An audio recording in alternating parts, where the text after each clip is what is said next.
افسانه مردی فقیر و زنی او. بود نبود مردی فقیری بود. زنش در بدری آدمان گشته خدمتگاری میکرد و هر دویشان نیم سیر و نیم گرسنه زندگی میکردند. حتی شکمی پسر یگانه‌شان را سیر کرده نمیتوانستند. باره زن گفت: ای مردک، ما هیچگاه از گرداب قشاقی و بینوایی خلاص نشدیم. کاش که تو به شهرهای دیگر می رفتی و کمتر پول کار کرده می آمدی. مرد به جستجوی کار رفت. به یک دهه‌ای رسید و پاسبان باغی سیب شد.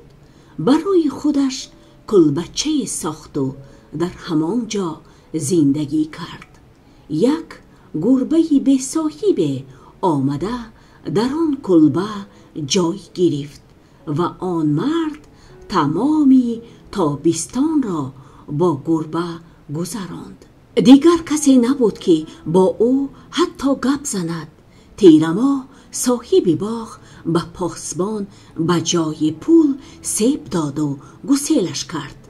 روز از دهه‌ای می گذشت که یک تاجری هم دهه‌اش را دید. مردی بینوا به او تعظیم کرد و گفت: من یک خلطه سیب کار کردم و یک گربه هم دارم. تمام ثروتم همین است. از شما خواهش میکنم همین سیب و گربه را بزنم برده دهید.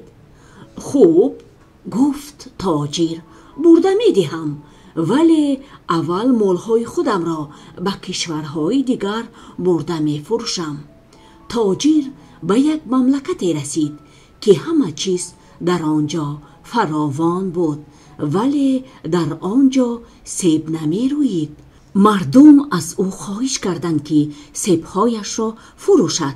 تاجر اول رد کرد و بعد راضی شد. سیبها را فروخت و تنگه های طلا را به کیسه‌اش گذاشته به راه برآمد. وی به کشوری دیگری رسید و مالش را برای فروش به قصر شاه آورد. دید که در قصر شاه صدها موشان دو و تاز دارند و از دست آنها خلاصی نیست. تاجر به شاه گفت: اگر من شما را از دست این جانوران منفور خلاص کنم چی می دهید؟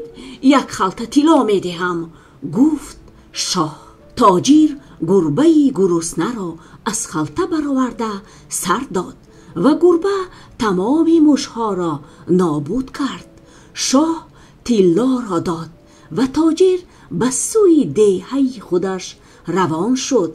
به دهه آمد و به زنی مردی بینوا طلاها را داده گفت: این را شوهرت فرستاد. وی نگفت که این ثروت را چی کار کنم؟ پرسید. زنی به حیرت افتاده. تاجر سیب و گربه را به یاد آورده خندید و گفت: نه، هیچ گپ نگفت، هرچی خواهی همان را کن. زن به آن پول خانه‌ای با حشمتی ساخت و پسرش را به مکتب داد. 15 سال گذشت. در طول این سالها شوهر زن فقط 3 تنگه طلا کار کرده توانست و خلاص. با همین تنگه ها به سوی دهش رهسپار گردید. در راه به خانه دهقان درآمد. آن دهقان توی داشت. مهمانان در سر دسترخوان نشسته ضیافت می‌خوردند، صحبت می‌کردند و می‌خندیدند. فقط یک نفر مهمان هیچ چیز نمی‌خورد، با هیچ کس گپ نمی‌زد. چرا این مهمان گپ نمی‌زند؟ پرسید مرد از صاحب خانه. هر سخن وی به قدری یک تنگه طلا است. مردی بینوا یک تنگه طلا را از کیسه‌اش برآورده گفت: انا یک تنگه طلا، به همین پول یگان چیز گوید؟ مهمان خاموش به مردی بینوا نگریست و گفت: تا اجلت نرسد نمیموری و از چقوری نترس. مرد بینوا باز هم حیرانتر شد و باز یک تنگه طلا را از کیسه‌اش برآورده گفت این تنگه طلا را بگیر و باز یگان چیز بگو. بهترین همان است که دوستش می‌داری. گفت مرد. هرچی باد و باد. گفت مرد بینوا انا این تنگه آخرینم را گیر و باز یگان چیز بگو. وقتی که عطسه زدی باز ایستو فکر کن. گفت مرد خاموش. مرد بینوا سحری دیگر با کیسه خالی راهش را به سوی خانه‌اش دوام داد. به یک دیه رسید و دید که مردمی زیاد در نزد چاه جمع شده است. بدبختی عظیم به سر ما آمده است. گفتند جمع شدگان آب چاه همان خشک شده است. کسی به درون چاه درآید بر نمی گردد. اکنون هممون از تشنگی میموریم. کنی مرد مسافر تو به چاه درآ. اگر آب برآورده توانی هممون به تو یک تاگی تنگه طلا میدهیم. مردی بینوا سخن مردی خاموش را به یاد آورد و گفت تا اجلم نآید نمیمورم و از چقوری هم نمیترسم. به چاه میدرایم. به چاه در آمد و آب را گرفت و بالا برآمدنی بود که کسی از بری دامنش داشت و گفت اینجا بیا. نگاه کرده دید که در قعر چاه کاسه خانه سری آدمان غرم کرده شده است و نزد آنها زاغ و قورباغه نشستند. زاغ گفت به اینجا که آمدی به سوال من جواب ده. اگر جواب داده نتوانی سرت را میکنم. انا این قورباغه را میبینی؟ میارزد که من او را بزنی گیرم. بهترین همان است که دوست می‌داری. مردی بینوا این را گفته بود که در پیش چشمش زاغ و قورباغه به جوان و دختری زیبا تبدیل یافتند. تو ما را از جادو خلاص کردی. گفت جوان برای این کارت ما از تو منت داریم. انا این طلاها را بگیر.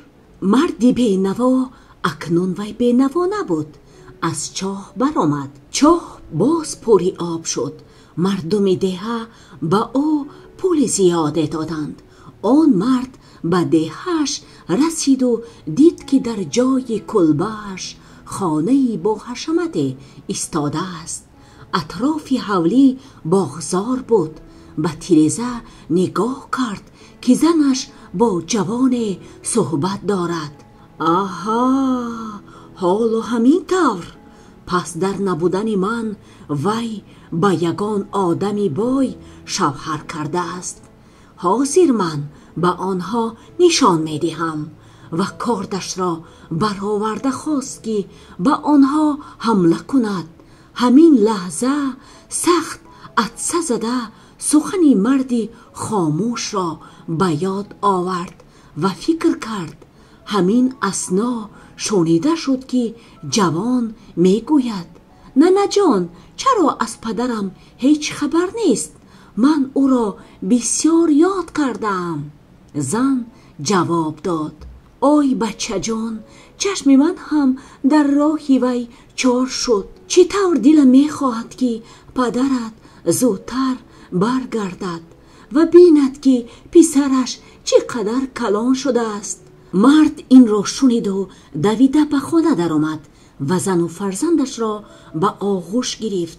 صدها شکر می گفت که آن وقت تنگه های طلا را دریغ نداشته سخنانی عاقلانه را شنید. همین طور آن مرد با زن و فرزندش خوشبخت گردید. شما هم خوشبخت باشید. با کانال ما آبونه شدن را فراموش نکنید.